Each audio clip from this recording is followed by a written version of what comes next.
When several fragmented tablets were cataloged in the temple archives of ancient Nippur, scribes noticed something quietly recurring in their cuneiform lines.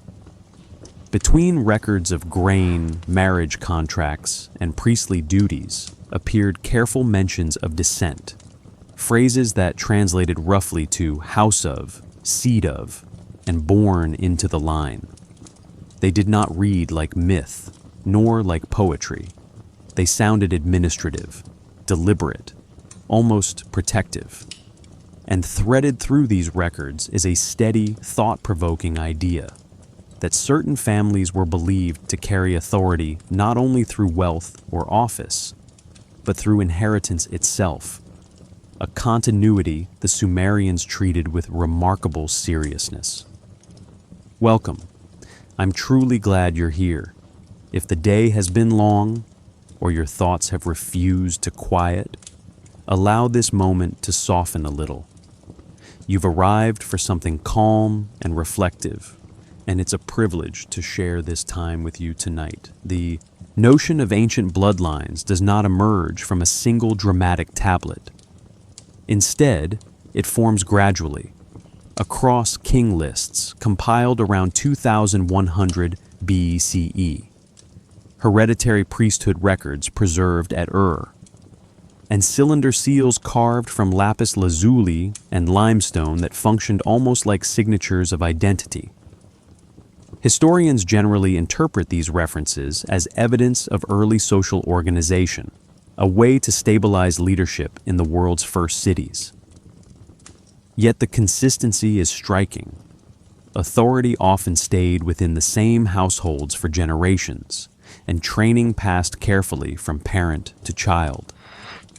Most scholars see this as the natural architecture of early civilization, when writing was new and continuity meant survival. Still, some researchers suggest these repeated lineages may have carried symbolic weight as well, representing guardianship of knowledge, ritual responsibility, or specialized learning that communities depended upon. Neither view asks us to abandon reason. Both attempt to understand why ancestry mattered so deeply in the earliest urban societies. And tonight, our purpose isn't to settle that question.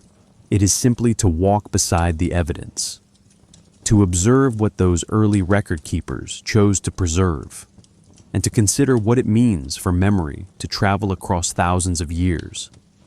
So take a slow breath. Notice where you are right now. Perhaps a dim lamp glows nearby, or the room has already fallen into shadow. Maybe there is distant traffic, a fan turning gently, or the steady hush of nighttime air. Let your shoulders loosen. There is nowhere else you need to be. These stories ask very little of you, only that you listen and allow the past to unfold at its natural pace. If you find that this quiet exploration brings you ease, a simple like or subscribe helps other listeners discover a place to rest as well. And for your presence here, truly, thank you. Now, imagine the southern plains of Mesopotamia, nearly 6,000 years ago. The twin rivers moved patiently toward the Persian Gulf, depositing layers of fertile silt measured in centimeters with each seasonal flood. Reeds brushed against irrigation canals. Mud brick homes, some nearly 4 meters wide, stood clustered beneath open sky. Above them, the same constellations you might see tonight traced their deliberate paths. Long before empires rose and fell, before history learned how to remember itself, people began recording who came before them, not to glorify the past, but to anchor the future. And as we move gently backward through time, we'll begin where lineage always begins, not with names, but with the land that made continuity possible, with the floodplains, with the rivers, with the world that existed before ancestry was ever pressed into clay. When the last ice age withdrew its grip from the northern continents, it left behind more than meltwater and shifting wind patterns. It opened a chapter of quiet transformation. Between the Zagros Mountains to the east and the deserts to the west, a plain began to form. Broad, flat, and largely featureless, yet steadily becoming the stage upon which one of the world's first civilizations would rise. This was the cradle of Sumer, long before it bore that name, and long before memory found shape in clay. Long before humans built with brick, the rivers were already building. The Tigris and Euphrates flowed from distant snow-fed heights, carrying with them centuries of stone ground to dust. Every spring, they spilled across the land, turning dry sediment into rich black silt. With each flood, they erased old channels and wrote new ones, redrawing the map of the floodplain with soft, impermanent ink. No two seasons looked exactly the same. The result was a vast alluvial tapestry. The soil was deep, up to 5 meters thick in some areas, and dark with nutrients. But it was also restless, unstable. This was not land that could be conquered. It had to be understood. Life here demanded patience, rhythm, the quiet skill of noticing when the river would give and when it would take. Imagine standing there just before sunrise. The fog rolls low over the marshes, drawn upward from still water warmed slightly by the night. The air smells of wet clay, brine, and decaying reeds. Beneath your feet, the ground yields gently, neither firm nor sinking. In the distance, a heron lifts slowly into the morning air, wings silent, leaving only ripples in its place. You can hear nothing but water shifting, wind pressing through tall grasses, and somewhere far off, the quiet knock of wood against stone. No settlements mark this landscape yet, no walls, no ziggurats, no kings. But people are watching. Small groups, perhaps 30, maybe 40, move with the seasons, following fish runs and waterfowl migrations. They leave behind obsidian flakes, broken shells, and the occasional burial mound. Nothing more. Even those who stayed longer, perhaps on higher ground near the ancient coastline, left no written names. But the land remembers them. When the stars rose overhead, they looked almost identical to what you see tonight. Inanna's star, what we now call Venus, would have flared in the dusk sky. The Pleiades emerged softly behind it. No one had drawn them into constellations yet. But maybe someone tracked them anyway, not for stories, for signs, for understanding the river's moods. It's possible that this quiet watching was the beginning of lineage itself, not just through birth, but through the inheritance of knowledge. Who knew when to plant? Who understood the flood's whisper? Who could read the wind before the storm arrived? These were the elders. And long before bloodlines were carved into tablets, they were passed in gesture, in memory, in silence beside the fire. When the rivers pulled back during dry seasons, they left behind crescents of hardened clay and pools that grew brackish over time. Some of these shallow basins became sacred in later centuries, sites of ritual cleansing and moonlit offerings. But in these early days, they were simply what remained, land waiting to be reclaimed or surrendered. The temperature here rarely dropped below 10 degrees Celsius, even in winter. Summers grew harsh, over 45 degrees Celsius by midday, and the cracked soil could shimmer like metal. Trees were sparse, but date palms clustered where groundwater lingered. Their fruit sweetened the diet of fishers and gatherers. Their trunks, rough, fibrous, would later form the earliest roof beams. At this stage, though, they were simply landmarks. It's here that time feels soft, not frozen, not empty, just cyclical. The rivers return, the stars return, The birds return, and slowly, beneath all this repetition, humans begin to stay. They pack clay for floors. They build low platforms from reeds and mud. And in a few places, like Tel El-Weli and Eridu, those platforms stack layer by layer, marking the first permanent footprints in a land shaped entirely by water. Somewhere between 5,500 and 5,000 BCE, the land's rhythm begins to synchronize with human rhythm. Seasonal floods become calendars. Settlements appear along ancient levees. Trade routes form, not grand, but quiet. The exchange of obsidian, flint, and shell beads across soft-worn footpaths. No cities yet, but villages, neighborhoods of silence. Maybe this is where the concept of continuity first emerged. Not just surviving, but repeating, passing down. A child learning where the fish rise in spring. A daughter remembering the path to the highest ground. A son reciting a planting chant heard only in dream or ritual.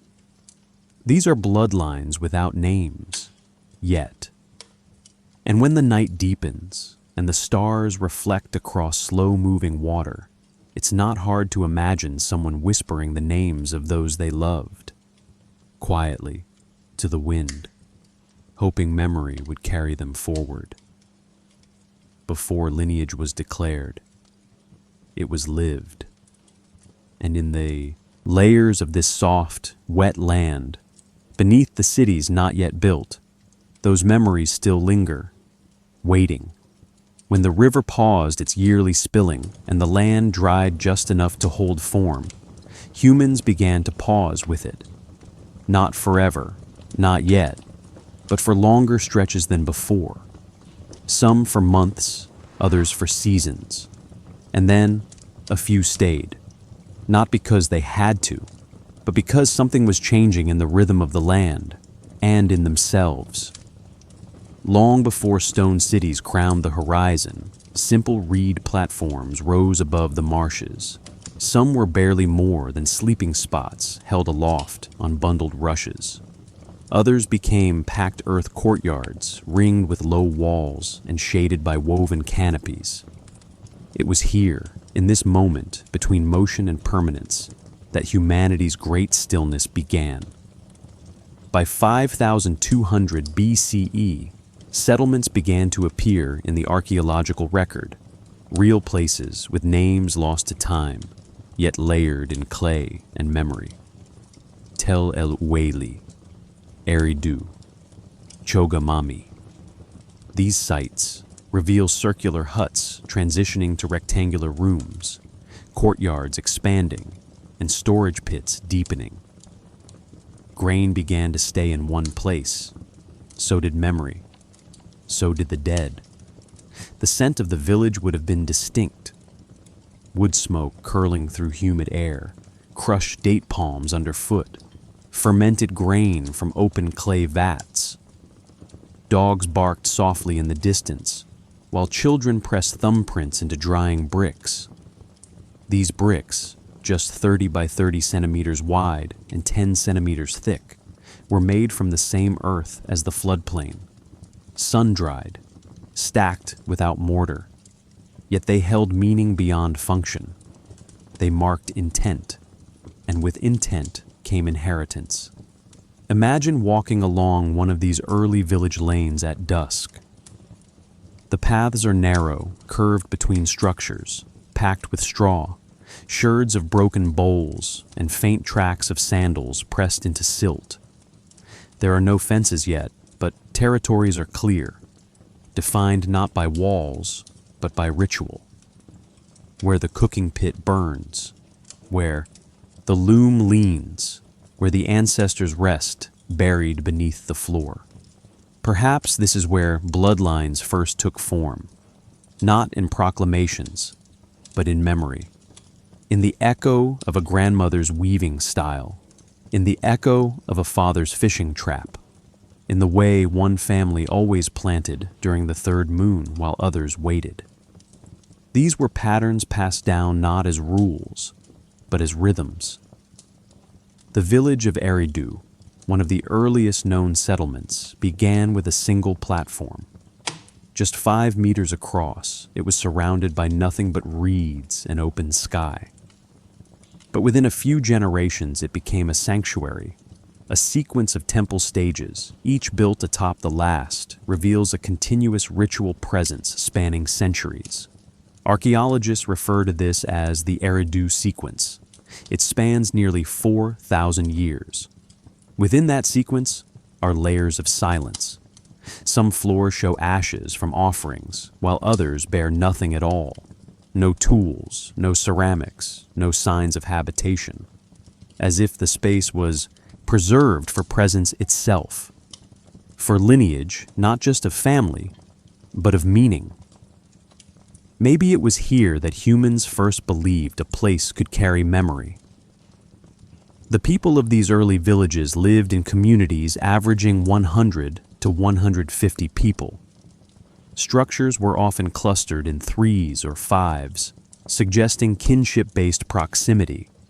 Hearths were shared, and communal ovens rose at village centers. But burial practices were intimate.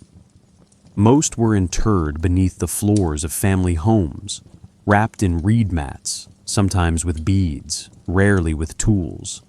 Children were often buried with adults.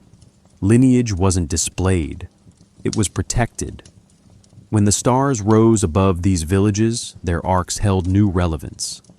The heliacal rising of Sirius began to coincide with seasonal changes. The first whisperings of astronomical observation are found not in written charts, but in architectural orientation. Some homes faced east, where the sun began. Others aligned to river curves, perhaps intentionally, perhaps intuitively. Either way, these choices echoed across generations. And with alignment came abstraction. They began to paint symbols on pots, on walls, on small tokens made of fired clay. Some were geometric, others hinted at animals or celestial forms. It's possible these were early family marks, proto-lineage symbols passed between generations. Their meanings are unknown, but the repetition suggests purpose. By 4800 BCE, the Ubaid culture had emerged. This was not yet Sumer, but it carried seeds of what Sumer would become. Larger settlements, irrigation ditches, shared labor, temple platforms made of plano-convex bricks, small, elongated forms, perhaps shaped to reflect both labor and alignment. Scholars debate whether this era saw the birth of true class distinction, but all agree something fundamental had shifted. The land no longer just shaped humans. Humans had begun to shape the land in return. Still, nothing was written down yet. Lineage remained spoken, held in tone, in gesture, in seasonal return. A grandfather's voice, a mother's recipe, a sister's song for turning the grain. It would be centuries still before these memories took form in tablets. But the structure was already forming. The desire to remember, the need to stay, the sense that some things should continue exactly as they had been. In these early villages, permanence was a choice. And in that choice, the first shadows of ancestry took root. When the riverbanks hardened under the heat of summer and the winds swept dust between packed earthen homes, there came a moment when memory, once passed by voice and rhythm, needed something more durable. Clay was everywhere, soft when wet, stubborn when dry. And into that malleable silence, someone pressed a mark, not art, not story, just a record, a count, a moment saved in the language of shape. Long before cuneiform became a script, it began as a system of impressions, tokens shaped like cones, spheres, and discs, each representing quantities of goods, sheep, grain, labor hours. These were the earliest attempts to externalize memory, not to tell stories, but to remember obligations. to tether human agreement to a material form. By 3500 BCE, these clay tokens began appearing in sealed envelopes, hollow clay balls with items sealed inside. On the outside, identical marks were pressed to indicate the contents. This redundancy wasn't decorative, it was trust, made visible. And perhaps that is the true origin of writing, the need to make memory not only permanent, but verifiable. Imagine a woman standing at the edge of a Sumerian courtyard, heat wavering in the air. She holds a ball of clay, warm, moist, half-formed. She's waiting for the merchant to arrive so she can account for the 3 goats exchanged last week. Around her, the smells of baking bread and oil fill the space. Children chase shadows. Birds pick at the reeds. And in her hand is a document waiting to be born, not with ink, but with pressure, with form. At first, this practice remained visual, pictographs scratched into tablets to indicate real objects. A fish, a bundle of reeds, a sheaf of barley. But soon the marks began to represent sounds, abstractions, actions, ownership. By the time of the Uruk IV period, around 3300 BCE, this symbolic language had developed into proto-cuneiform, the ancestor of true writing. The tablets were small, about 4 to 6 inches wide, often rectangular, and made of fine-grained clay. Styluses made from split reeds left wedge-shaped impressions, angled and shallow. Over time, these marks grew standardized, and as they did, memory became portable. You could carry an agreement. You could consult the past. You could declare who you were and what your family had always done. And with writing came lineage. Some of the earliest named individuals in history appear not in myth, but in transaction. A man named Kushim, recorded as a counting supervisor in Uruk, appears on multiple tablets tracking barley. He is not a king. He is not a hero. He is a bureaucrat. But his name endures because of writing, because someone needed to remember who was responsible. Scholars debate whether the first written genealogies emerged from temple registries or property disputes. Either way, by the early dynastic period, approximately 2900 BCE, family lines appear in legal contracts, land deeds, and priesthood successions. Writing had become more than memory. It had become structure, and structure begot permanence. Imagine walking into a temple archive. The air is dry, filtered through thick walls. Rows of clay tablets rest on shelves, sorted by type. Some bear sharp commercial lists, quantities, weights, names. Others are softer, hymns to deities, incantations, rituals. A few show family histories, tracing priestly descent across generations. The room smells faintly of dust, old oil, and baked earth. Somewhere in this room is a line, pressed by a hand no longer living, declaring a Bikhain, name still known. That is what writing made possible. Not just records, but immortality of function. Perhaps the most famous early genealogy is the Sumerian king list, a cuneiform document blending historical kings with impossibly long reigns. Some ruled for 28,800 years, others for 36,000. Scholars agree these numbers are symbolic, but the structure is clear. Kingship passed from one city to another, from one house to another. It was preserved not as myth alone, but as a chain, a lineage, a curated descent. Why preserve such a list? Perhaps to legitimize power, perhaps to organize time, or perhaps because humans cannot bear the thought that meaning disappears when people do. Not all scholars agree on the purpose of early writing. Some argue it emerged purely for economics. Others point to religious or astronomical uses. The truth likely lies somewhere in between. What is certain is that once writing appeared, it changed everything. Agreements no longer required witnesses. Inheritance no longer relied on memory. Bloodlines could be anchored in script. And as the marks grew more refined, so did the stories. Myths of gods interbreeding with mortals. Tales of divine kings. Lists of offerings made in the name of long-dead ancestors. Every one of them shaped by the same wedge-shaped script, pressed into wet clay by hands that never imagined they were inventing history.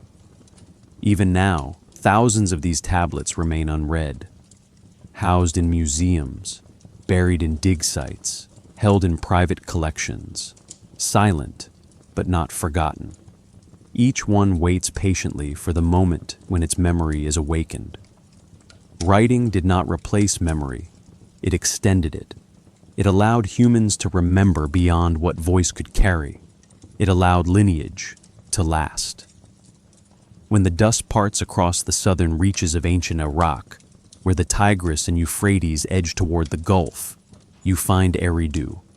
Not towering, not ornate, just layers, quiet ones, baked brick upon baked brick, like echoes placed deliberately atop each other. This is the oldest known city in Sumer. Some say the first city in the world, and beneath its weathered surface lies something more than urban origin. It is here that sacred genealogy began to whisper itself into permanence, not yet as royal decree, but as ritual memory, inscribed not just on tablets, but within walls, altars, and lineage-bound custodians of worship. Eridu's foundation reaches back to approximately 5,400 BCE, with early Ubaid structures forming the city's spiritual core.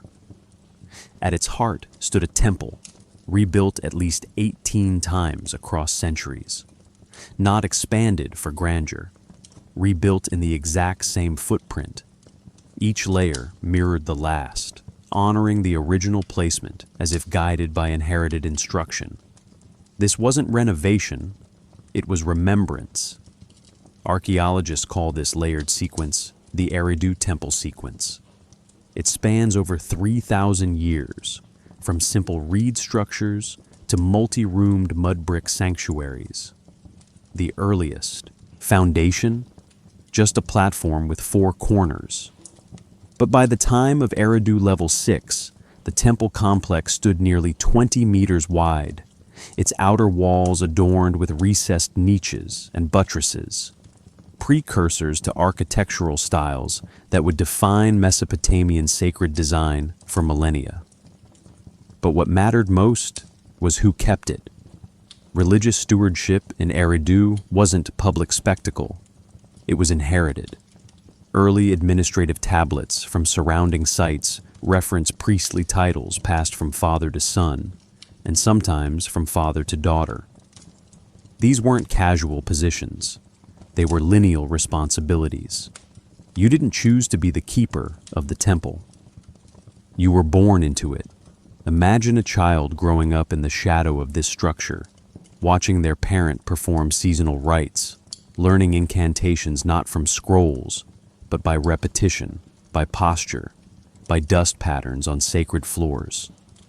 The rituals were exact, offerings placed precisely, words intoned with measured breath, and all of it remembered within a bloodline.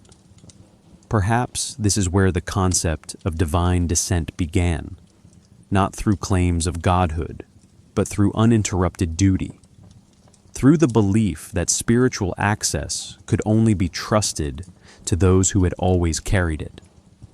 Some scholars argue that Eridu's earliest priest-kings were mythologized in later texts, their genealogies extended backward into the realm of gods.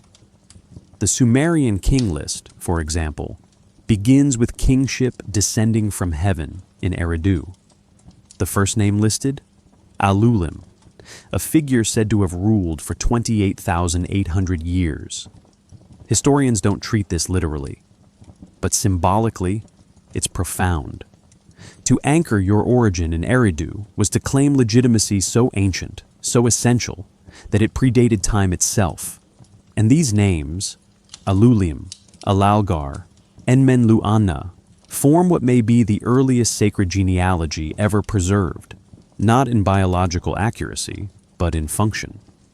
Each name is a thread, woven to explain the continuity of order in a world that otherwise changes with every flood. The temple at Eridu was dedicated to Enki, the god of water, wisdom, and subterranean knowledge, a god of fresh springs and sacred codes. The city itself was called Nundot-Ki, the Abzu city, a place where wisdom rose like water from below. And those who served Enki weren't simply functionaries. They were vessels of continuity. Perhaps this explains the intense care in rebuilding the temple across centuries. Each generation preserved the exact orientation, the proportions, the ritual spaces, not because they feared divine punishment, but because memory itself was sacred, and preserving it, accurately, humbly, was how lineage proved itself. Some artifacts reinforce this connection. A carved plaque from the early dynastic period shows a priest figure pouring water into a temple basin, flanked by reed bundles and animals. The figure is not named, but stylistic parallels suggest this was not a portrait. It was a type, a role, one inherited by those born into houses of spiritual duty. By 2900 BCE, writing in Eridu's vicinity had become formalized. Clay tablets record offerings made by the house of, or from the line of. These are not just names. They are signatures of continuity, and through them we begin to see the earliest interplay between worship, identity, and descent. And yet, much remains uncertain. Scholars debate whether Eridu ever functioned as a political capital, or if its power remained primarily ceremonial. Some believe its genealogies were adapted, later inserted into lists to justify dynastic claims from cities like Uruk or Kish. Others suggest the very idea of sacred bloodlines originated here, then spread outward, transformed into royal legitimacy. The truth, as always, is layered, like Eridu itself. We do know that the city was eventually abandoned, likely by 2000 BCE, as coastlines shifted and river systems changed. But the idea of Eridu persisted. Titski, memory echoed in ritual texts, in king lists, in myths of the Abzu, the watery deep, and in every royal house that traced its authority back to ancient days. Eridu remained, unspoken but assumed. Even today, standing atop the mound known as Tel Abu Shahrain, there is little to see but sun, wind, and fragments of brick worn smooth by time. But beneath that silence lies a memory system older than script, a continuity preserved not in DNA, but in duty, in ritual, in placement. And in the next section, we will follow that placement outward, from temple platforms to fragmented tablets, to trace how early archaeologists began piecing these lineages together again, thousands of years later. When a team of French archaeologists began excavating ancient Sumerian sites in the mid-19th century, they weren't searching for bloodlines. They were searching for cities, lost names beneath mounds of earth. What they found instead were fragments, thousands of them, thin slices of clay, no larger than a hand, often broken, worn, or incomplete. Some were smooth on both sides. Others bore neat rows of wedge-shaped impressions, cuneiform script, preserved in the clay like breath held too long. They didn't know it yet, but these tablets would become the puzzle pieces of ancient memory, not just of trade, of taxes, of treaties, but of people, of names passed down, families preserved, houses recorded across generations, lineages pressed into mud and forgotten for millennia. Some were found at Nippur, in temple libraries buried beneath centuries of collapse. Others came from the great archive at Ur, sealed under royal tombs. A few surfaced in looters' markets, arriving without context. But slowly, tablet by tablet, patterns began to form. Certain names appeared repeatedly, not as myths, but in receipts, in contracts, in daily affairs. One such name is Ennegaldi Nana, daughter of Nabonidus, the last Neo-Babylonian king. Her archive, discovered at Ur, contained teaching tablets, some 1,500 years older than her time, arranged like museum pieces. She was a priestess and curator, preserving the past deliberately. Her collection included king lists, lineage documents, and religious texts, already ancient in her day. The writing on these tablets was methodical. Sumerian scribes often used a stylus cut from river reeds, pressed at precise angles to create the iconic wedges of cuneiform. These wedges were arranged in rows, left to right, top to bottom. The tablets themselves were rectangular, typically 10 to 15 centimeters across, with thickness varying by purpose. Administrative tablets were often thinner, while ritual inscriptions were thicker, designed to endure. Some tablets were sun-dried, others were kiln-fired, accidentally or intentionally. The latter survived better, sometimes turning reddish from heat exposure. That's why we still have them. Fire, intended to destroy, preserved memory by making the tablets stone-like. One tablet, from Lagash, dated to approximately 2350 BCE, details a land dispute between two families. The names are listed, their fathers named, their grandfathers traced, not for legend, for legal resolution. Another from Umma names temple workers by household, House of Ekur Lugal, House of Ninlil's gatekeeper, an early form of profession tied to lineage. These weren't rulers, they were citizens, but their descent mattered. Maybe that's how sacred bloodlines truly survived, not just through kingship, but through clerical repetition. Consider the Sumerian king list, first discovered in 1906 at Larsa. The tablet was cracked, its edges missing, but its central column listed rulers from before the flood and after. Some reigns spanned tens of thousands of years, others were more modest. Scholars once dismissed it as myth, but when other copies were found, at Shurupak, Nippur, and Isin, they matched, not in every detail, but in sequence, in names. A lineage was being preserved across us, centuries and cities. Why? To legitimize rule? To remember origins? Or perhaps, because remembering was sacred. The difficulty lies in translation. Sumerian is a language isolate. It has no known relatives. Early scholars like Henry Rawlinson worked tirelessly to decode it using bilingual texts, much like the Rosetta Stone aided in decoding Egyptian hieroglyphs. Later, Samuel Noah Kramer, an American Sumerologist, spent decades compiling and translating tablets, especially those related to myths, lineages, and laws. It was Kramer who noted that genealogy in Sumer wasn't always linear. Sometimes descent was traced through function. A priestly role might pass from uncle to nephew, not father to son. A scribe's title might stay within a house, even if the bearer changed. What mattered was continuity, not blood alone. Imagine working in a museum archive today, opening a drawer of labeled clay shards. Each piece, 3,000 to 4,000 years old, holds a line of script. Some lines mention barley, some mention debts, and occasionally they mention ancestry, son of Lugalana. From the house of Ishtaran, no grand stories, just reminders. This person came from someone. This agreement echoes more than one life, and those echoes have become the scaffolding of modern understanding. Still, much remains unread.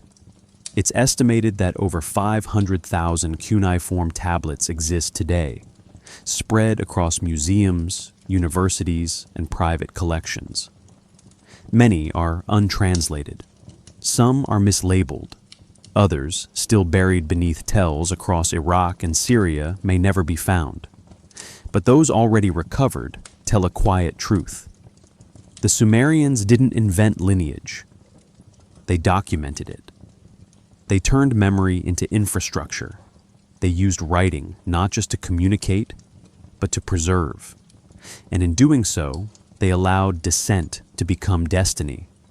Perhaps not all families held power, but all held memory. And in a world where floods could erase cities overnight, memory was survival. What remains now are fragments, incomplete, scarred, but together, they trace the contours of something once whole. And in the next section, we turn to a pattern that appears again and again across temple walls, city plans, and record-keeping systems, a number both ordinary and sacred.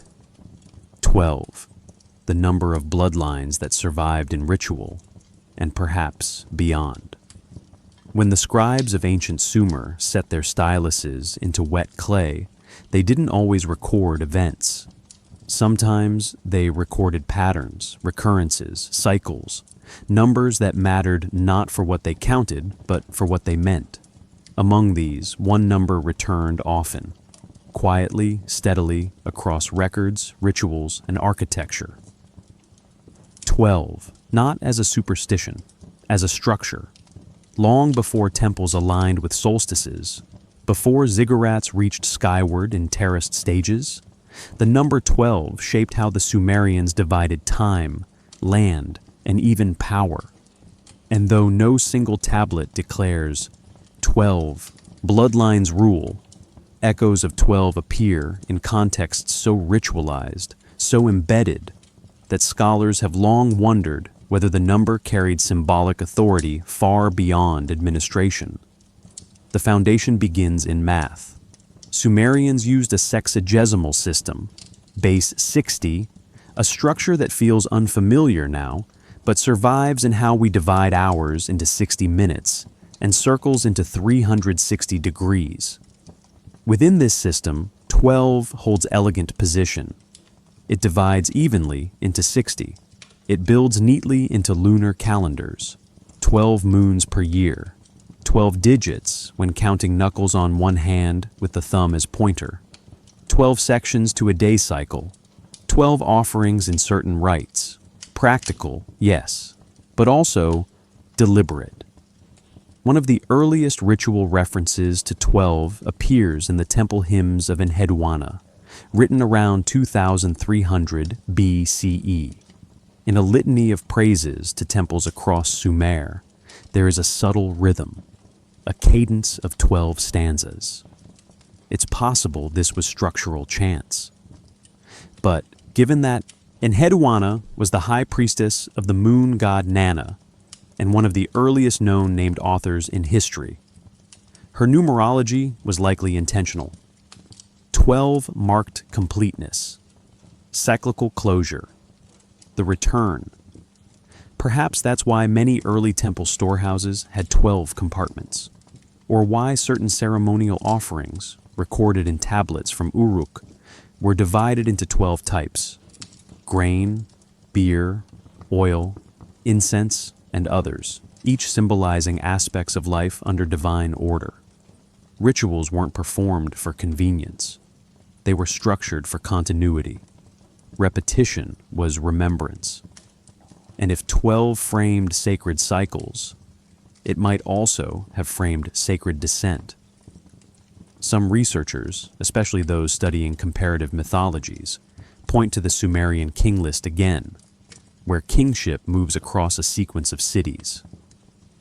While not exactly 12, the number of dynastic transitions often settles near that figure in early copies. The shift is subtle but meaningful. Power isn't simply passed, it's rotated, cycled, preserved through structure. In later Mesopotamian cosmology, 12 becomes even clearer. The 12 signs of the Babylonian zodiac, adapted from earlier star groupings, mapped celestial influence onto human affairs. But even before constellations were named, the heavens were divided into 12 sectors. 12 gods, 12 heavenly guardians, 12 months, each governed by a deity. These weren't arbitrary figures. They were inherited frameworks layered over time. Imagine a Sumerian priest gazing up at the night sky, tracking the moon's path through darkness. Each month, it returned. Each time, slightly shifted, yet always completing its circuit. That sense of return, of completeness, was mirrored in how they organized sacred roles. 12 gatekeepers, 12 libations, 12 steps in ascension rites. We don't have a tablet that lists the 12 bloodlines of Sumer, but we do have persistent traces of 12 house systems, especially in the priesthood. In Sippar, Nippur, and Lagash, administrative records show that temple duties rotated among elite families. Sometimes 12 groups shared responsibility across months or seasons. These weren't casual assignments. They were ancestral privileges. You served because your family always had. Maybe this is how lineage merged with number, not in spectacle, but in structure. Consider the famous Code of Ur-Nammu, approximately 2100 BCE, the earliest known law code. It doesn't declare sacred bloodlines, but its punishments, compensations, and rituals are often measured in increments of 12 shekels, 12 measures of grain, 12 days of purification. The implication: balance requires symmetry. Justice, like lineage, must be ordered. Some scholars, particularly in esoteric traditions, suggest the 12 bloodlines represent something larger, an attempt to encode cosmic balance into human succession. 12 as a bridge number, between heaven and earth, between cycle and permanence. Others remain cautious. They argue that the presence of 12 is more symbolic than genealogical, that it represents function, not family. A dozen priestly houses might serve a temple, but not necessarily descend from a common divine root. Both views deserve space, because what the tablets reveal most clearly is not dogma, but recurrence, and recurrence shapes belief. When the same number appears in temple blueprints, in star charts, in offering records, and in seasonal rites, it becomes more than a count. It becomes a framework, a quiet one, but powerful. So powerful, in fact, that it survives today, in the 12 months of our calendars, in 12-note musical scales, in 12 jurors, 12 tribes, 12 apostles, 12 signs. The echo of Sumerian order, filtered through millennia. Perhaps that's why the number still feels whole, why humans keep returning to it, not by necessity, but by instinct. Because somewhere in our collective past, we learned that 12 could hold memory, could hold structure, could hold inheritance. And in the next section, we'll follow that structure into lived reality, into the cities where bloodlines didn't just exist. They governed, they decided, they endured. When the morning sun broke over the ziggurats of Sumer, it didn't just warm stone and stir wind through date palms, it illuminated hierarchy. The city may have hummed with market calls, livestock bleating, and the rhythm of reed brooms sweeping courtyards. But beneath it all pulsed an invisible structure: lineage, heritage, descent. By the early 3rd millennium BCE, Sumer was no longer a scattering of villages. It had become a network of city-states. Uruk, Ur, Lagash, Nippur, Kish, each a sovereign world with its own ruler, patron deity, and bureaucratic apparatus. And within each of these cities, blood determined destiny, not in theory, in clay. Cuneiform tablets from this period, dated to roughly 2800 to 2350 BCE, document inheritance with extraordinary precision.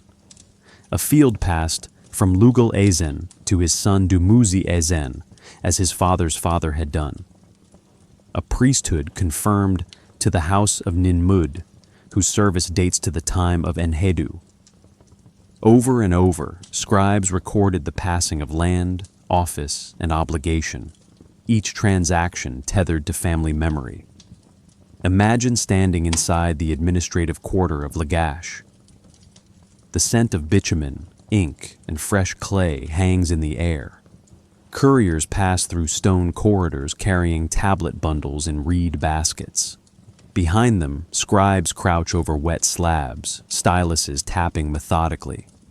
This is not a place of myth. This is logistics, order, control, and it's all built on lineage. Perhaps the most striking example comes from the Iana district in Uruk.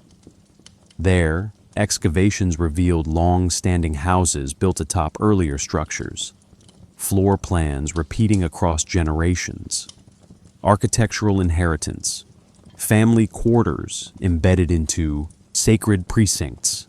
The implication? Not just that families lived here, but that they belonged here, that bloodlines were anchored to location. The religious offices reinforced this. Many temples operated on a system of hereditary service. In Sippar, records indicate that the position of Luma, a temple purification official, was passed from mother to daughter. In Ur, the priesthood of Nana was held by elite houses who recorded their descent through both male and female lines, depending on function. Genealogy wasn't just remembered, it was enforced. And lineage wasn't only sacred, it was economic. Land ownership followed descent. The boundaries of orchards, granaries, and plow fields were often defined by who had held them first. If your name could not be linked to a founding house, you had no legal claim. In Umma, one clay boundary marker bears the inscription, "This land belongs to the sons of Kala, as did their father's land before them."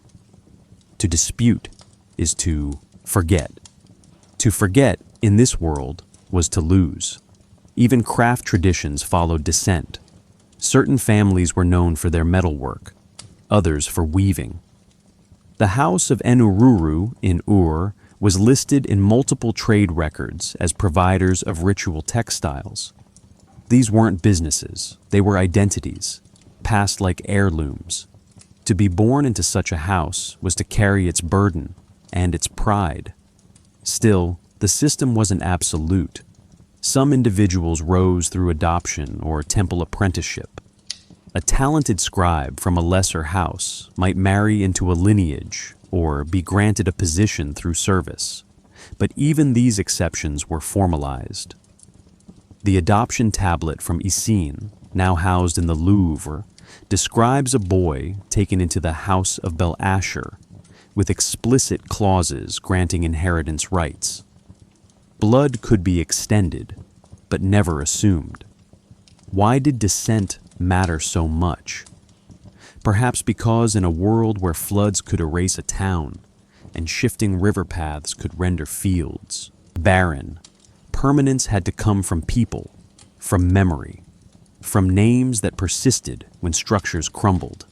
A wall could fall. A name, if recorded properly, could return.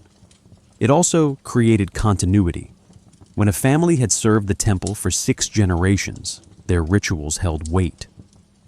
When a dynasty traced itself to a mythical ancestor, its commands echoed farther.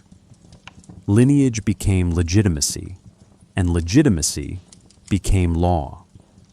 Some scholars argue that this obsession with descent seeded later traditions across the Near East, from the patriarchal lineages of the Hebrew Bible to the dynastic claims of Persian kings. Others caution that lineage in Sumer was practical, not ideological, a method of keeping order, not enforcing caste. Perhaps both are true. What is certain is that cities became living genealogies. Streets followed old procession routes.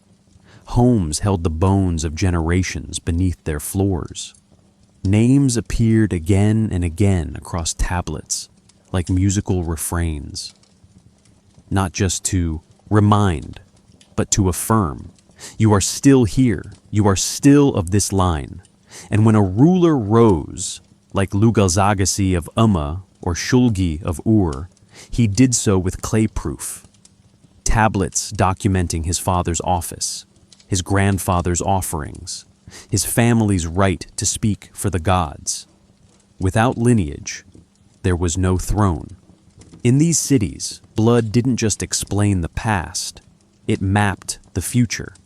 And in the next section, we'll step inside one of these homes, not to see kings, but to witness the daily rituals of remembering where one came from. When the morning heat begins to rise over the rooftops of Ur, the scent of dust and cooked barley fills the narrow lanes between houses. The light moves slowly through reed windows, casting angled shadows on packed earth floors.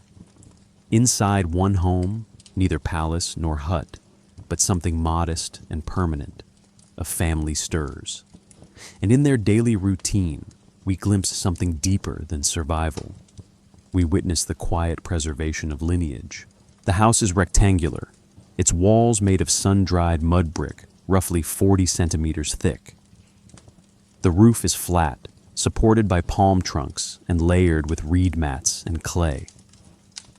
A single courtyard lies at the center, open to the sky, where most of the daily life unfolds. Chickens wander near the hearth.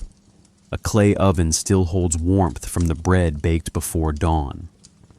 In the corner of the courtyard, a young boy kneels with a stylus of split reed. His task today is to copy 3 names onto a scrap of discarded clay, his father's, his grandfather's, and his own. Not for a lesson in penmanship, but to remember. This is part of his training. His family traces its service to the temple scribes of Nana, Ur's moon god, for 4 generations. That memory isn't stored in a tablet. It's stored in him. Imagine the quiet of this courtyard, the occasional thump of sandals on stone, the soft call of women grinding grain near the rear room, the chirp of sparrows above the wooden beams. Nothing about it declares power, but everything about it declares continuity. In the back room, an elderly woman sits on a reed mat, sorting small ceramic vessels. She selects 12, each linked to a different phase of the moon, and arranges them before a household altar. The altar is simple, a niche in the wall painted with lime plaster, beneath which a small offering bowl rests. She lights a small bundle of dried herbs, probably tamarisk or cedar, and the scent rises, sharp and cleansing.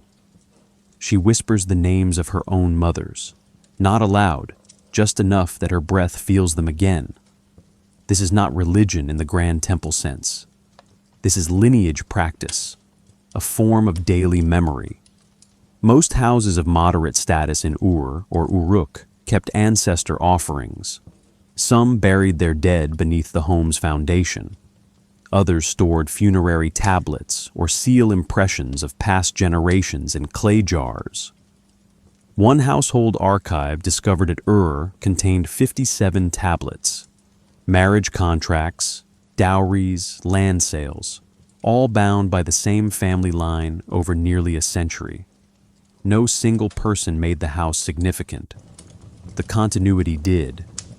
In this particular home, a girl prepares thread on a loom positioned along the east wall of the courtyard. The wool is dyed with crushed indigo and pomegranate rind, colors chosen not for fashion, but for ritual consistency. Her grandmother wore this blue at the spring festival. Her mother wove the same pattern before marrying.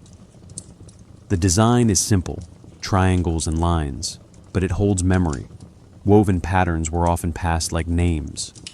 As midday approaches, the home falls quieter. The heat thickens.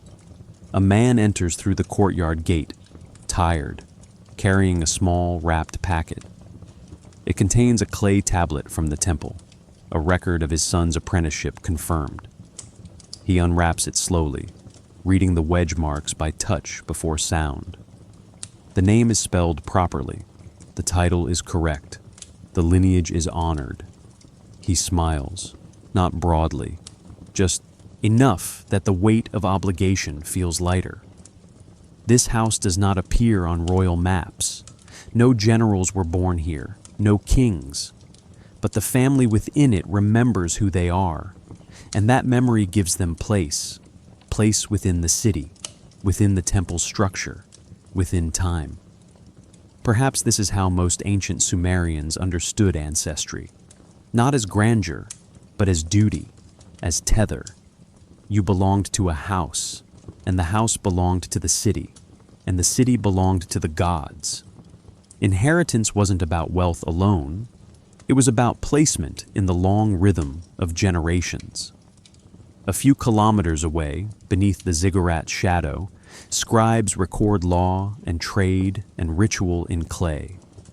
But in homes like this one, the law is lived, ritual is remembered in practice, and bloodline is preserved in daily acts.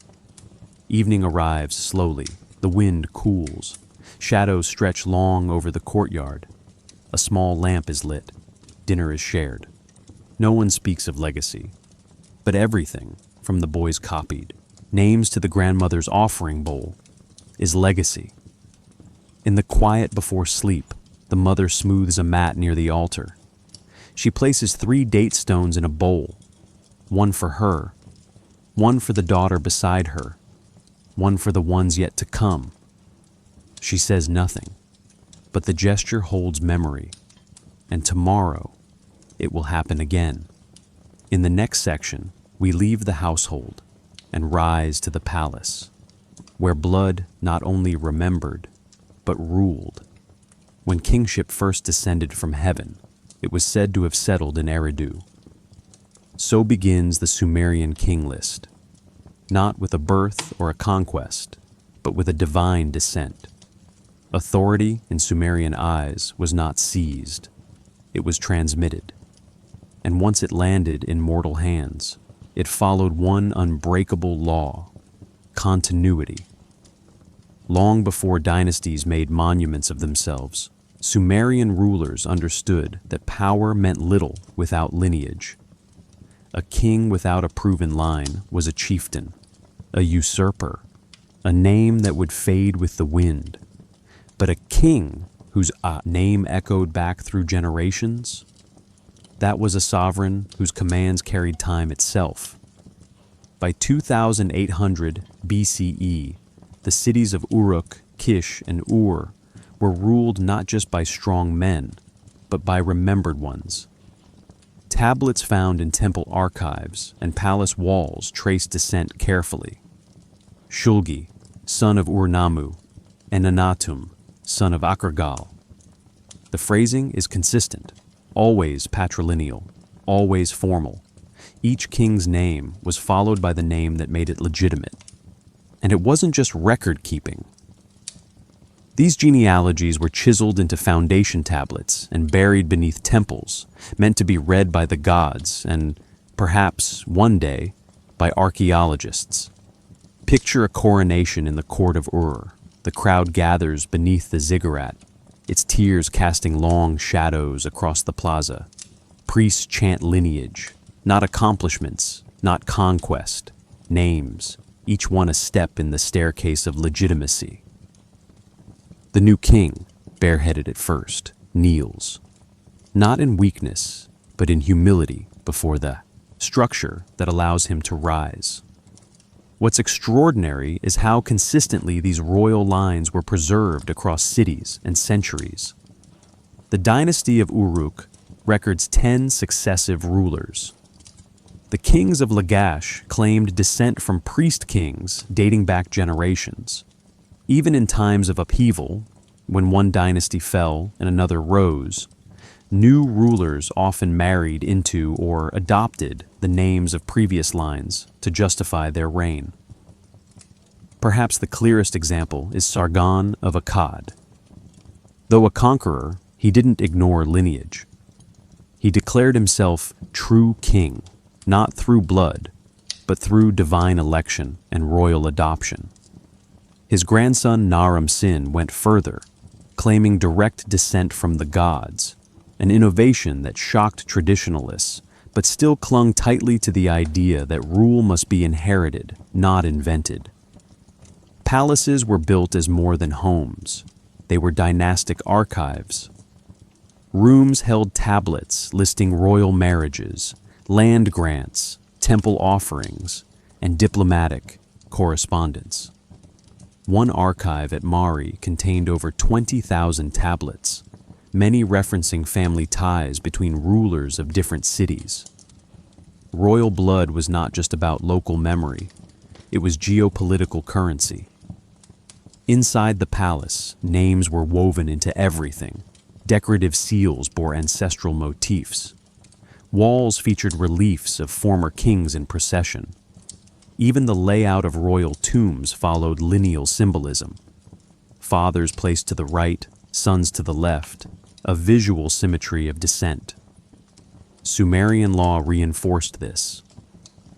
The Code of Ur-Nammu, among the earliest known legal texts, contained provisions for inheritance and bloodline-based property rights. Rulers were expected to protect these structures not just in law, but in ritual. Ceremonies of renewal often included offerings to royal ancestors, both divine and human. Forgetting one's lineage was seen as both social failure and spiritual negligence. And still, kingship remained fragile. Floods, war, and famine could erase a name as quickly as it was carved. Some dynasties lasted only a generation. Others fell to rival cities. But the idea of lineage-based rule never disappeared. Even conquered cities were restored by those who could claim ancestral ties. Legitimacy was always waiting to be reactivated, if the blood still flowed. There is a philosophical weight in this system. It suggests that leadership is not a singular act, but a continuation. That one governs not by strength, but by memory. To rule in Sumer was to embody your ancestors, not to replace them. Perhaps this is why kings so often commissioned hymns, statues, and monumental inscriptions praising not themselves, but those who came before.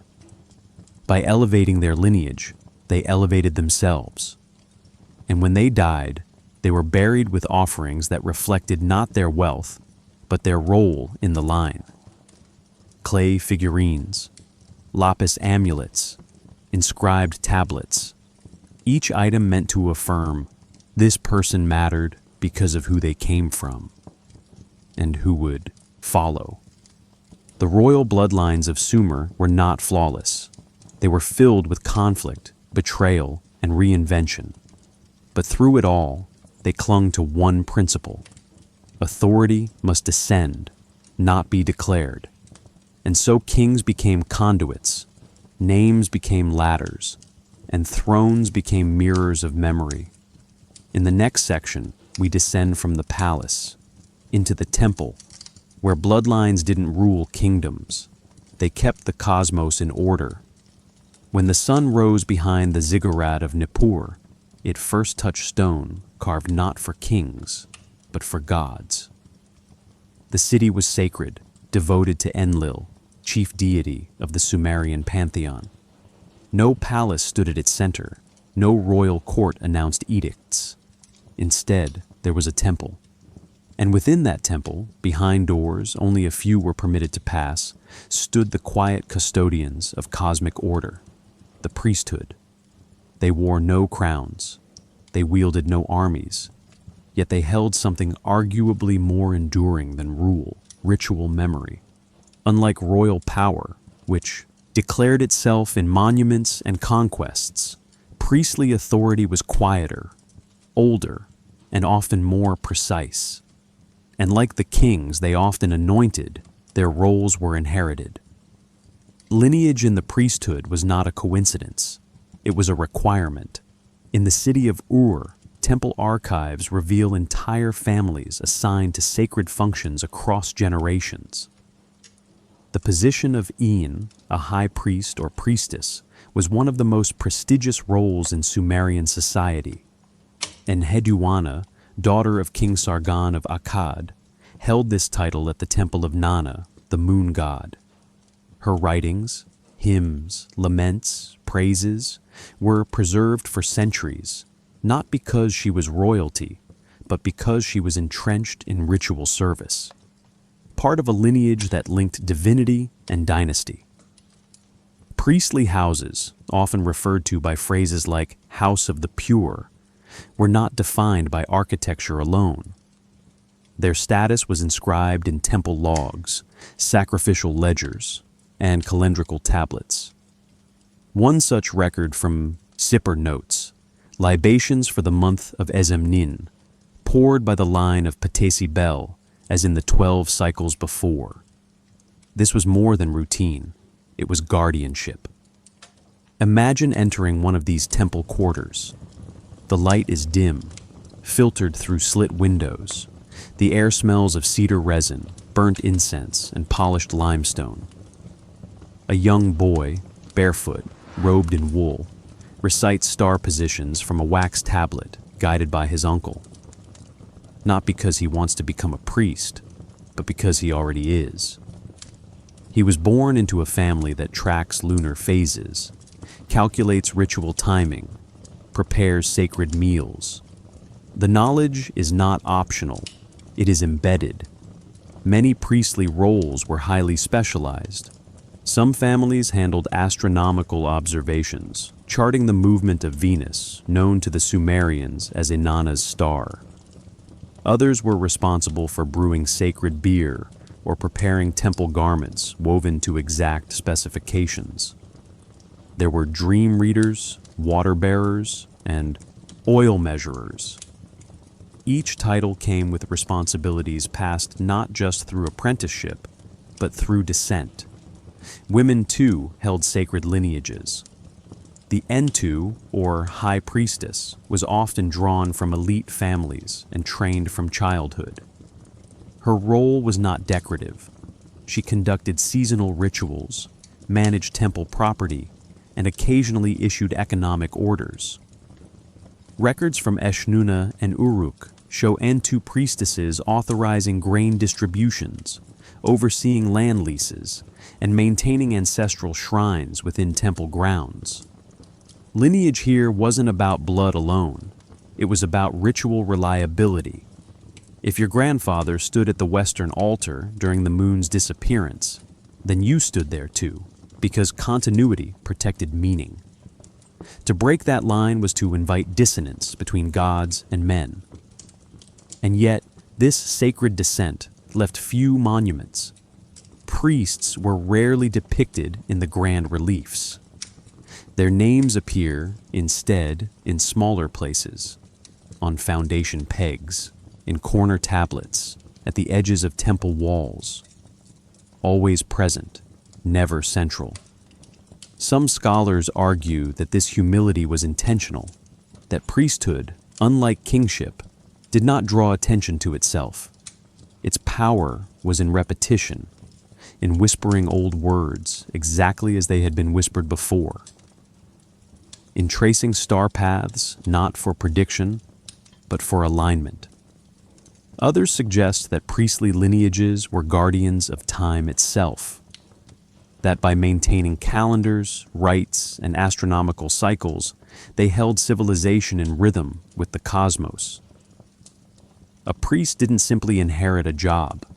He inherited the pulse of the universe, measured in ritual intervals and sky patterns that outlived empires. Perhaps that's why so many Sumerian myths begin with priest kings.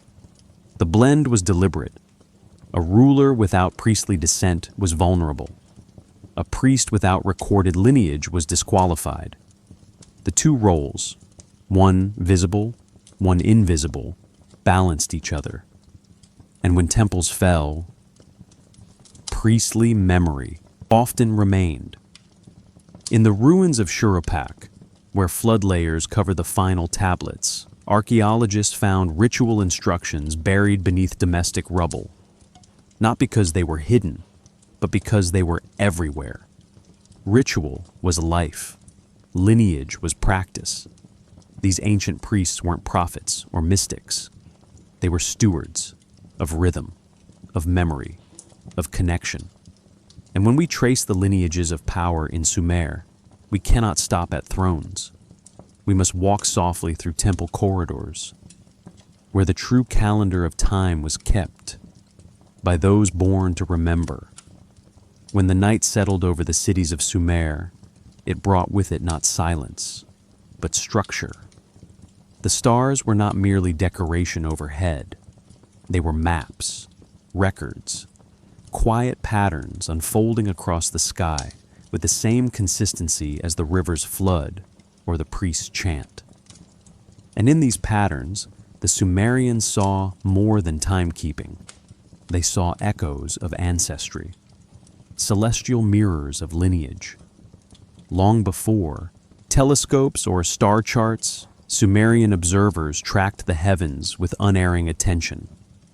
They marked the rising and setting of Inanna's star, now called Venus, and followed the moon through its monthly cycle, each phase linked to ritual, planting, or offering.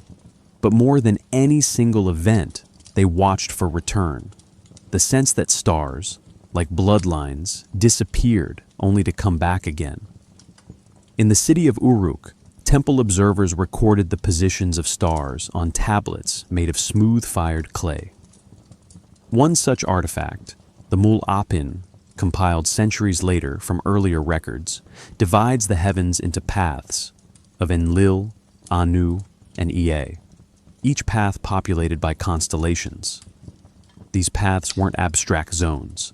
They were frameworks for interpreting human affairs, assigning destinies, and, perhaps, understanding why certain families seemed forever linked to power. 12 houses in the sky, 12 months in the year, 12 priestly families, 12 bloodlines. The number 12 appears again, not only in ritual or architecture, but in the heavens themselves. It's possible that these divisions, now interpreted as early zodiacal groupings, formed the backbone of a world view where ancestry and astronomy converged. If a family performed temple rites during the month of the Scorpion, they were said to carry that essence. If a child was born beneath the goatfish, Capricorn, their destiny bent toward water and wisdom. The sky was not a future to be foretold. It was a memory to be aligned with. Imagine a priest standing on a ziggurat's highest platform in Nippur, the stars wheeling above him. He holds a wax tablet, marking not the date, but the pattern. The moon crosses the bull of heaven. Mars flares red in the path of Anu. The king's son is born that night, not coincidence. Alignment. Perhaps that birth is recorded differently. Not merely son of Lugal Sin, but born under Inanna's hand during the rise of the lion. A fusion of blood and sky, a celestial signature. Some scholars have proposed that the Sumerian emphasis on divine kingship wasn't just ritual, it was astrological, that certain families claimed ancestry through association with fixed stars or seasonal events. The rulers of Kish, for example, often invoked the eagle, linked to the sky god Anu, as a symbol of dominion. The kings of Ur invoked the crescent of Nanna, claiming not just patronage, but heritage. It's difficult to prove these links through texts alone, but the visual evidence is suggestive. Cylinder seals show family crests featuring stars, crescent moons, solar disks. In some cases, the symbols appear alongside names across generations, hinting at a kind of celestial branding passed through descent. Perhaps the sky functioned as a kind of ancestral archive, unchanging, repeating. A reminder that while names faded from clay, they remained etched in the heavens. In this view, lineage became something cosmic. A child was not merely a continuation of blood, but of orbit, of repetition. Like a planet returning to its station, the child stepped into a path already drawn above. One tablet from Ur, dated to approximately 2100 BCE, contains a line that has puzzled scholars for decades. The seed of Dagon rises when the twins divide. Is this metaphor, astronomy, genealogy, or all three? Because in Sumer, these distinctions blurred. A bloodline could be sacred, seasonal, or astral. A family's honor might rest on the month they performed rites, or the alignment of their name with a star. In this way, the heavens were not a backdrop to life. They were a ledger. And perhaps this explains why funerary offerings sometimes included star-shaped amulets or sky-colored lapis lazuli. The dead were not just being honored, they were being returned, not only to the earth, but to the sky, to the great order above, where their names might rise again. Even today, some of those constellations still carry their ancient names. Taurus, Leo, Gemini, echoes of the civilizations that looked up and saw not mystery, but structure, not distance, but inheritance. And somewhere between myth and math, a whisper remains. You come from somewhere, not just from people, but from patterns, from positions, from stars. And in the next section, we descend again into matter, into seals and carvings, where lineage wasn't just told, it was stamped into stone. When the Sumerians wished to preserve identity, not just for a year or a generation, but across time, they did not rely on names alone. They turned to symbols, small, carved, deliberate, pressed into clay or etched into stone. These were not decorations, they were anchors, distillations of lineage, authority, and role. A seal did more than represent a person. It represented memory encoded into form. The most common of these objects was the cylinder seal, a tiny stone, often no more than 2 to 4 centimeters long, drilled through the center and carved with intricate imagery. When rolled over wet clay, it left a repeating impression, a signature of sorts, unique to its owner. Thousands have been uncovered across Mesopotamia, each one a fragment of someone's identity. But unlike a modern signature, the seal didn't just say who someone was, it said what they represented. One seal might show a lion subdued beneath a standing figure, symbolizing mastery or divine authority. Another might depict 2 clasped hands over flowing water, marking a pact between houses, perhaps a marriage alliance or land inheritance. A third might show a star above a goat, flanked by reeds, signaling a month, a profession, or a sacred alignment. These symbols weren't arbitrary, they were inherited. Imagine a seal passed from father to son, not changed, but added to. A border thickened, a new mark etched beside the old, a name rewritten in updated script. But the symbol remains, that lion, that star, that hand. A continuity not of blood alone, but of iconography. Some priestly families, according to temple records from Lagash and Adab, maintained the same seal design for over 3 generations. One bore the crescent moon over a temple gate, marking their service to Nana. Another carried an 8-pointed star and plow, likely tied to Inanna and agricultural rites. These motifs were not generic religious symbols. They were familial emblems, and they weren't just pressed into clay. Larger symbols appear carved on foundation pegs, driven into the corners of temples as offerings to the gods. One such peg from Uruk carries a depiction of a sacred tree, flanked by winged creatures and crowned with a triple star cluster. Scholars debate whether this image reflects myth, ritual, or lineage. Some suggest it was the emblem of the house that funded the temple. Others see it as a reference to a cosmic genealogy, the merging of earthly family with divine order. Perhaps both are true. Symbolism in Sumer was layered, never singular. A goat might represent the god Tammuz, or a birth month, or a family's ancestral role in shepherding. A fish might reflect a trade, a region, or a ritual feast. Meaning depended on context and memory. This complexity made seals more than administrative tools. They became portable narratives.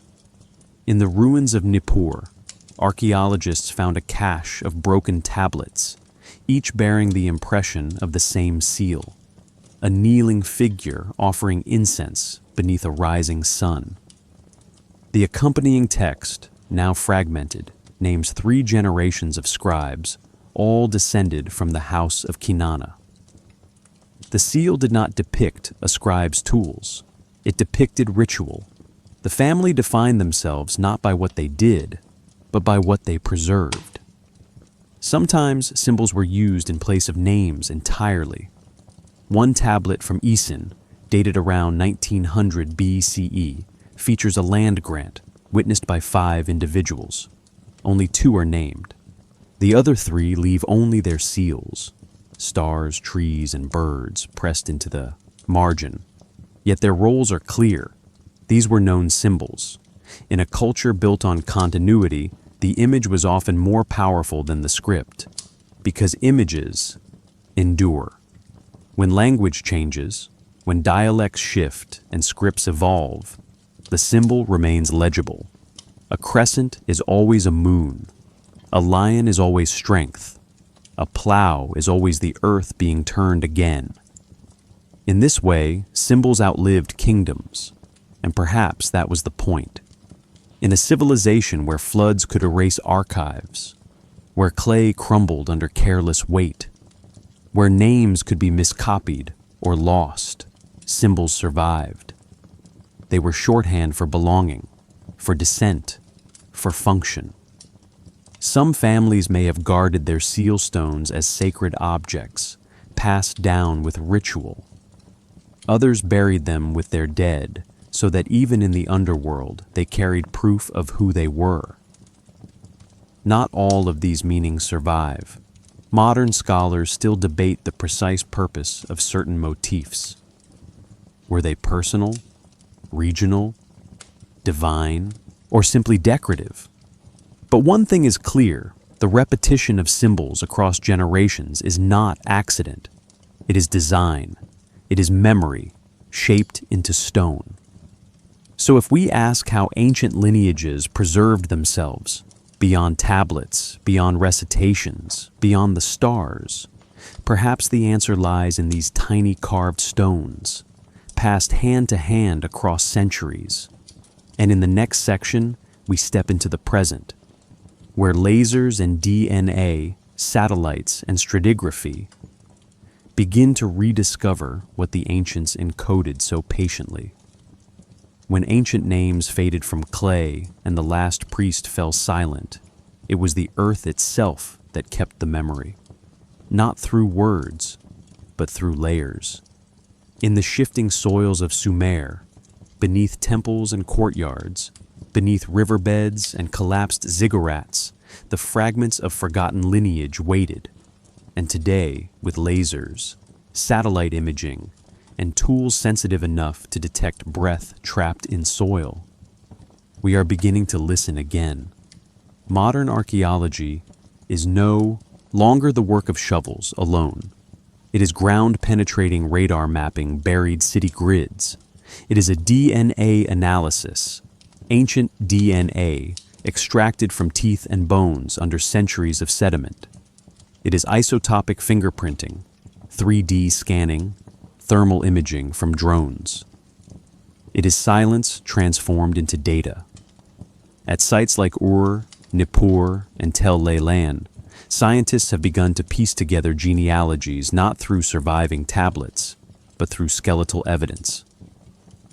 Bone fragments, analyzed at the microscopic level, reveal dietary patterns, migration histories, and even family relationships across tomb clusters. In one burial complex outside Ur, DNA sequencing confirmed that multiple generations of women were buried side by side, matrilineal continuity preserved not in writing, but in flesh. It changes what we thought we knew. For years, Sumerian descent was believed to be strictly patrilineal, but genetic mapping has shown that maternal ties also structured some communities. Certain priestly lines may have passed through mothers, especially those tied to lunar deities and water cults. One tomb at Eshnunna, radiocarbon dated to approximately 2000 BCE, contained ritual vessels and ivory combs associated with high-status females, alongside tablets naming male temple servants. The implication is subtle, but important. Bloodlines weren't always visible in text. Sometimes they lived in placement, and placement is something modern science understands well. LiDAR scanning, used widely across Mesoamerican sites, has recently been deployed in southern Iraq to map ancient canal systems. What it found was astonishing. Cities we believed isolated were interconnected by engineered waterways, some stretching for dozens of kilometers. These weren't just irrigation routes, they were lifelines, linking temple cities, trade hubs, and ancestral lands. Family networks may have extended across these routes, maintained not by name alone, but by shared ritual timing and resource exchange. Even the materials used in burials are being recontextualized. Isotope analysis of bitumen found in royal tombs at Ur shows it was imported from hundreds of kilometers away, possibly from what is now Iran. Why carry burial resin such distances? Some believe it was not the material, but its origin that mattered. Lineages sought continuity not just through ancestry, but through place, through return.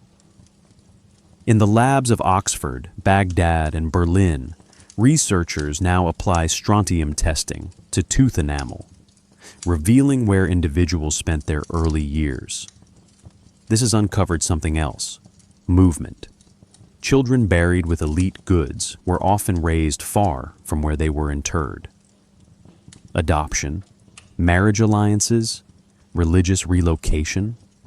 The data doesn't say why, only that who you were in Sumer might have depended not just on blood, but on where your bones remembered being.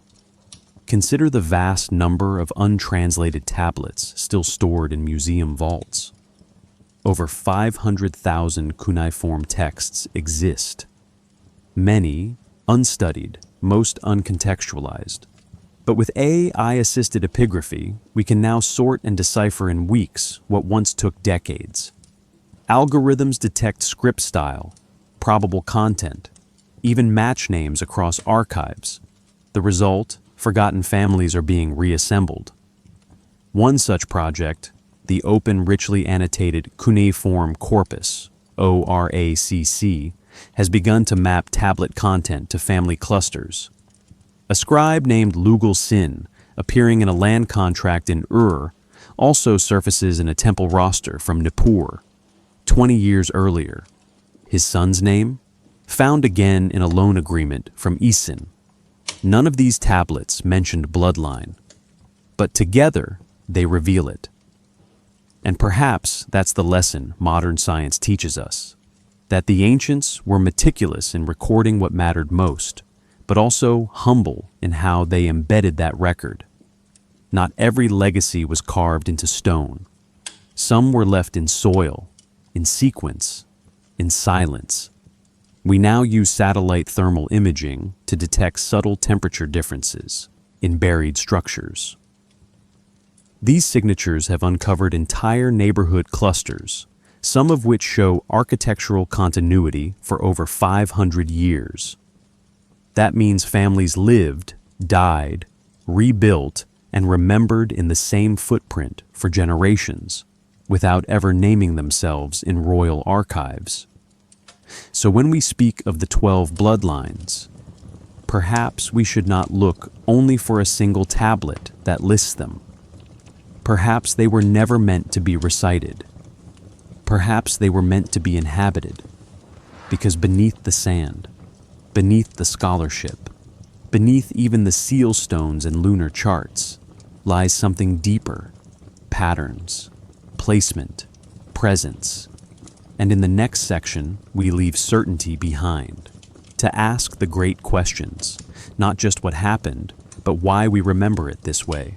When we speak of bloodlines, especially in a civilization as layered as Sumer, the image that rises is often biological, gene after gene, parent to child, a chain of flesh stretching across time.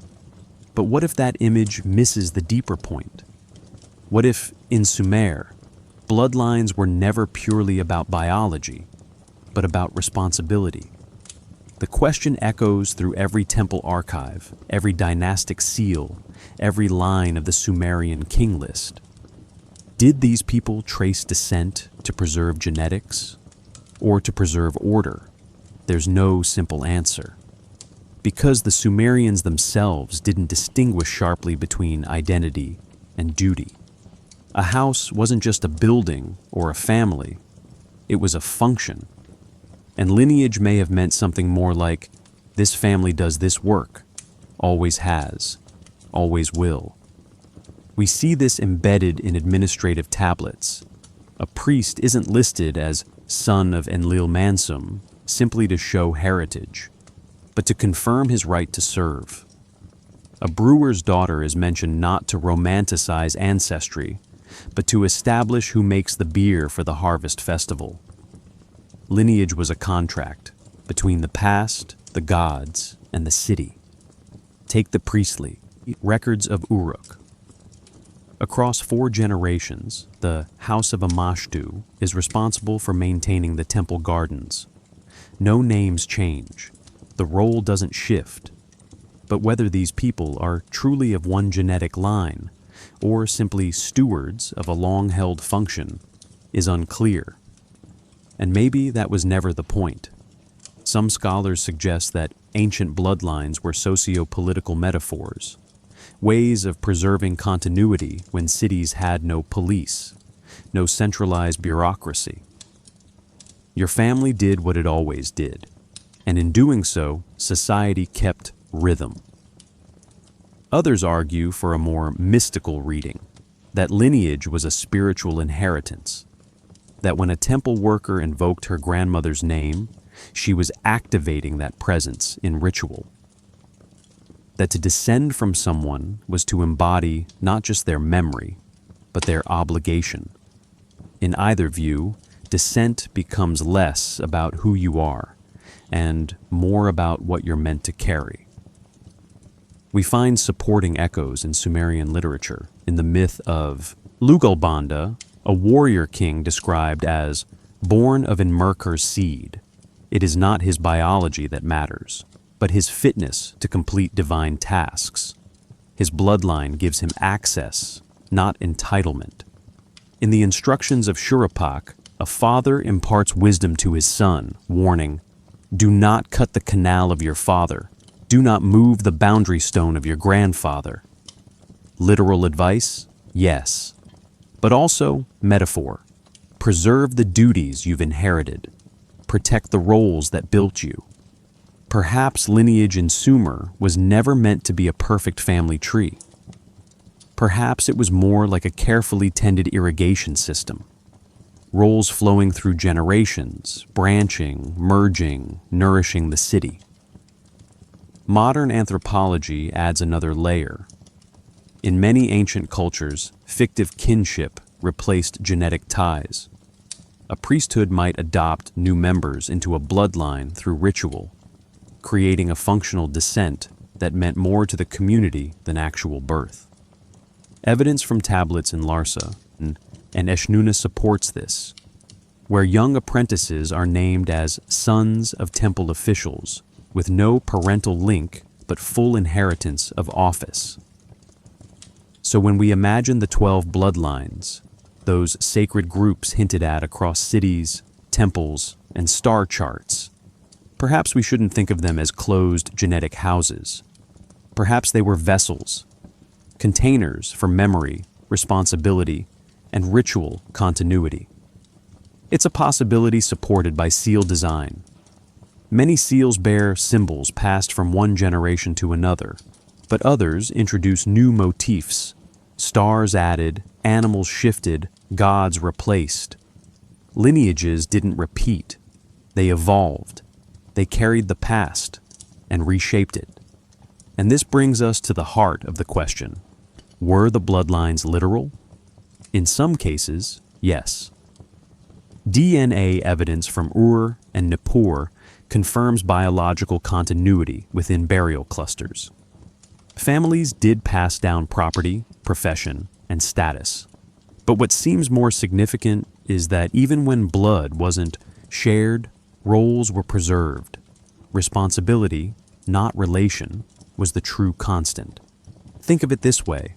Not all children of scribes became scribes, but those who did were remembered. Not all priestesses came from the same mother, but those who served in continuity were honored. Not every king was the son of a king, but every king justified himself through some lineage, real, imagined, or reconfigured. In this way, bloodline becomes not a matter of biology, but a story, a structure, a promise.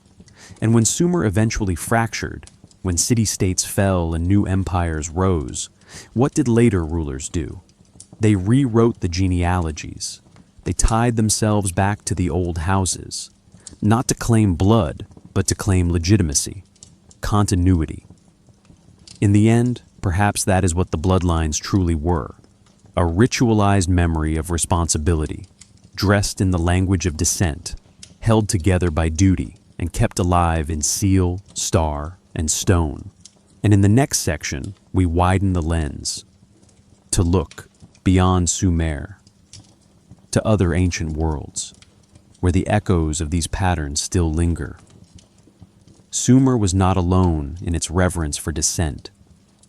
As archaeologists push their spades beyond Mesopotamia, into the limestone tombs of Egypt, the highland citadels of Anatolia, and the coastal cities of the Levant, they found something eerily familiar.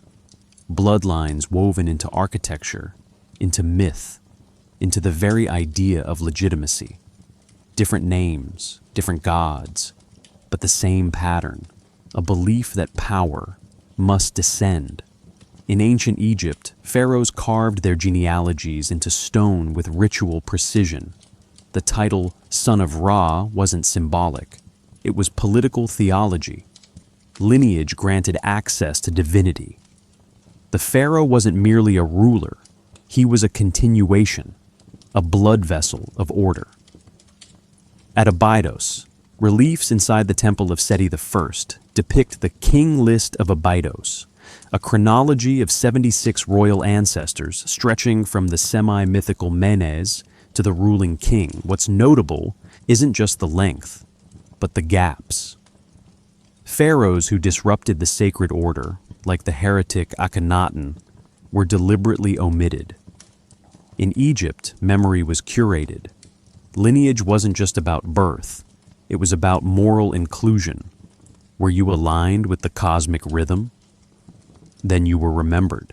If not, you were excised. Sound familiar? The Sumerian king list did the same, editing, mythologizing, restoring a sense of continuity even through fragmentation. A pattern we now recognize. Genealogy as narrative scaffolding, not just a biological archive.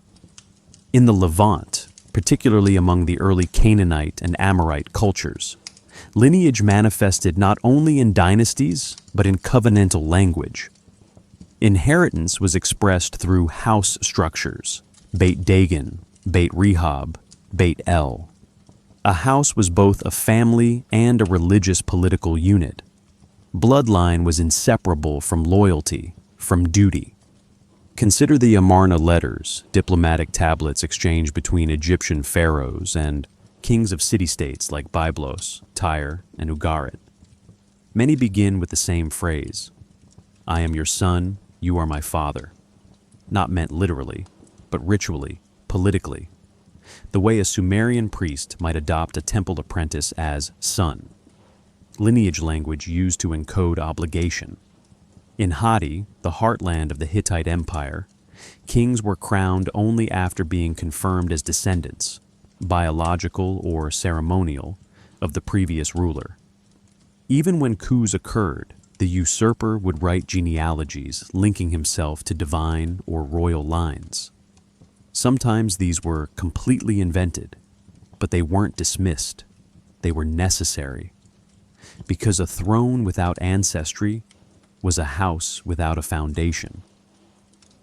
Even in ancient China, the mandate of heaven was justified through dynastic succession. When one ruling family failed morally, another might claim the heavens had chosen them instead. But the new rulers still preserved ancestor worship. They built shrines to their own lineage. They began again, with memory. These echoes suggest something larger. Civilization itself may have required lineage to stabilize power across time. Not merely for kings, but for scribes, priests, merchants, builders. And yet, while the form of lineage repeated, the substance shifted. In Egypt, bloodline was divine. In Hatti, it was legal. In Sumer, it was functional. And across the Levant, it was relational, defined through covenant and kinship bonds, not only birth. What unites them is the belief that time must be held, not as open terrain, but as an inheritance. That identity is not invented anew in each generation, but passed, preserved, and sometimes edited. This is what makes genealogy in ancient civilizations so difficult to untangle.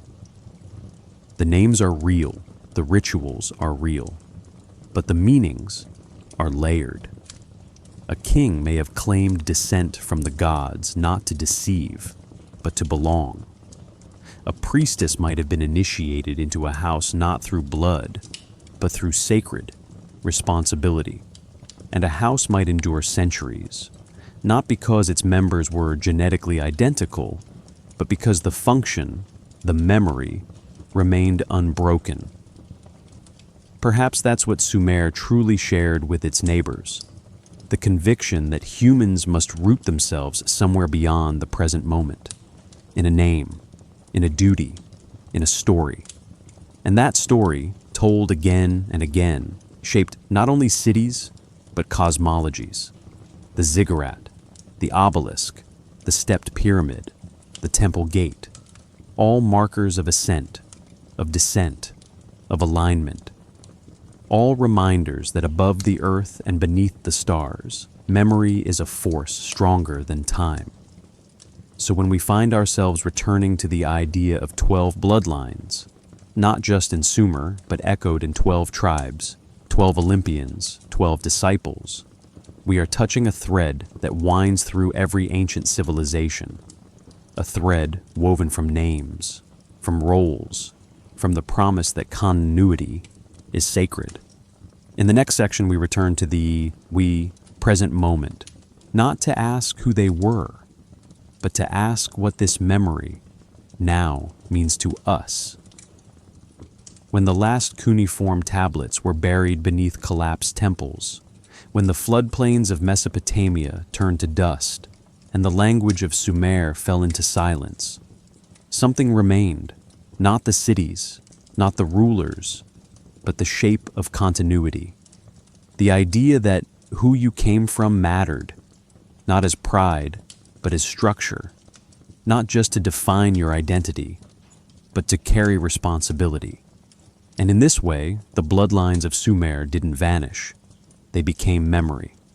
We live in a world today built on concepts that the Sumerians quietly originated.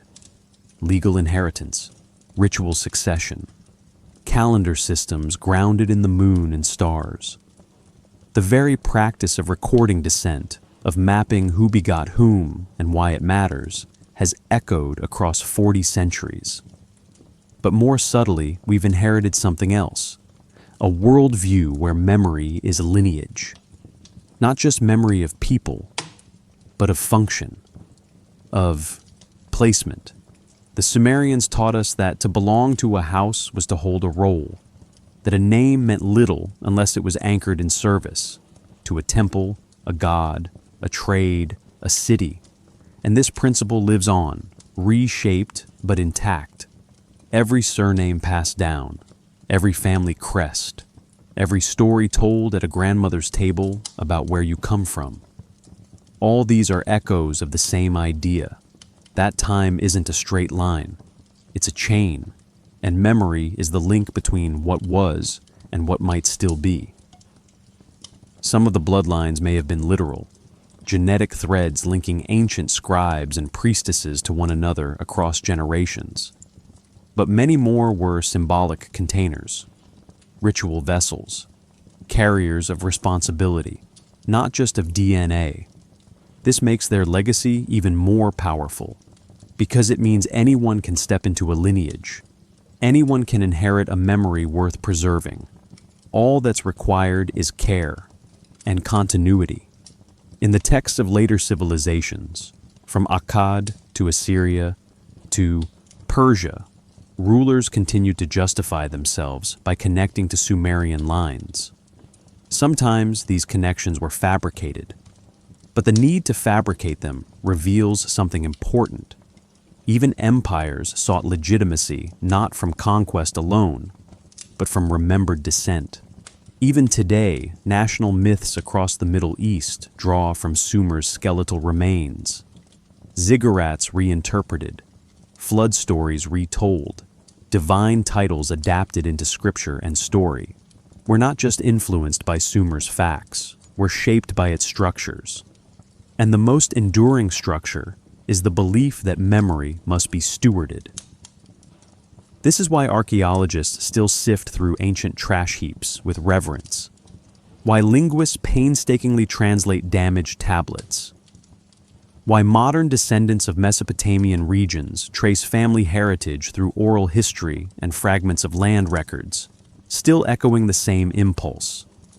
Preserve who we were so we understand who we are. Even in modern law, the Sumerian shadow stretches long. Inheritance remains codified. Property often passes by blood. Office dynasties persist. Political families, professional legacies, generational trade. We still ask where someone's from, who their people are, what house they represent, even if the terms have changed. Perhaps this is the truest legacy of the 12 sacred bloodlines, not their specific names lost to time, but their pattern, the recognition that humans crave rootedness, that we yearn for stories to place us within something older, deeper, and more enduring than our own lives. This is not nostalgia, it is orientation. And yet, the Sumerians didn't preserve bloodlines for vanity. They preserved them to protect order. A temple had to know who was pure. A city had to know who held which land. A god had to know whose voice was authorized to speak. These were systems of trust, fragile but vital. In our age of forgetting, this may be Sumer's most radical gift, the reminder that memory is not passive. It is active. It must be carried, repeated, reinforced, not just stored. The clay tablet, after all, was not meant to last 5,000 years. It was meant to last just long enough for someone else to copy it, to extend the line. And here we are, copying still, through books, through lineage charts, through rituals passed hand to hand, through seals worn as jewelry or phrases handed down without knowing why they persist. Because something in us remembers how important it was to remember. And maybe that's how the blood became memory. When we name our ancestors, when we repeat the stories, when we place a photograph where others will see, when we teach a child what the family does, not just for money, but for meaning. We are Sumerians, even if the language is gone, even if the houses have fallen, even if we call it something else now. We still walk in their pattern, and in the next section, we walk no more, we rest. The stars remain where they have always been. Even now, thousands of years since the last temple offering cooled into ash, since the final cuneiform name was pressed into wet clay, those same constellations move across the sky, not hurried, not altered, just continuing. Somewhere beneath layers of wind-blown dust, the foundation of a Sumerian household still rests in silence. No incense rises, no chant echoes. But the space still remembers. It remembers the hands that swept its floors, the feet that stepped carefully over buried ancestors, the voices that whispered names into dawn. Not loudly, not to be heard, just to make the remembering real. And now you are here, listening, not for answers, but for rhythm, for the shape of memory carved into time. And maybe, in this quiet moment, you can feel what they felt, that deep pull to connect, to belong not just to place, but to people, to cycles, to something older than story and softer than stone. Take a breath. Let the centuries settle. The bloodlines were never just about blood. They were patterns, functions, responsibilities passed like water through cupped hands. Whether traced in name, symbol, or silent expectation, they were a way to hold on. Not to control, but to care. Because someone had to remember. And if you close your eyes now and picture the moon rising over Ur's ziggurat, or the fog curling through Nippur's sacred courtyard, you're not imagining. You're remembering something humanity has always known. That time does not pass in a straight line. It folds, it echoes, it circles back. The stars return, the seasons return, the questions return. Why preserve names? Why carry ritual? Why whisper lineage into night? Because the act of remembering, gently, deliberately, is itself a kind of sacred architecture. It builds nothing visible, and yet it holds everything in place. Just like the seals hidden in drawers, just like the dust swept into neat corners, just like the stories told one more time than needed. All memory asks is to be carried. And so here we are, at the end of the story, or perhaps just another layer. You don't need to remember the names. You don't need to recite the lineages. You've already done the important thing. You stayed. You listened, you wondered, and that too is continuity. The wind still moves over the ruins. The stars still trace their ancient arcs. The stone still holds the warmth of yesterday's sun. And in that stillness, there is no urgency, no conclusion, only the quiet rhythm of things that continue without needing to be seen. So rest now. Let the memory settle around you like sand. Let the breath slow. Let the sky be wide. The bloodlines endure, not in name, but in the stillness they leave behind.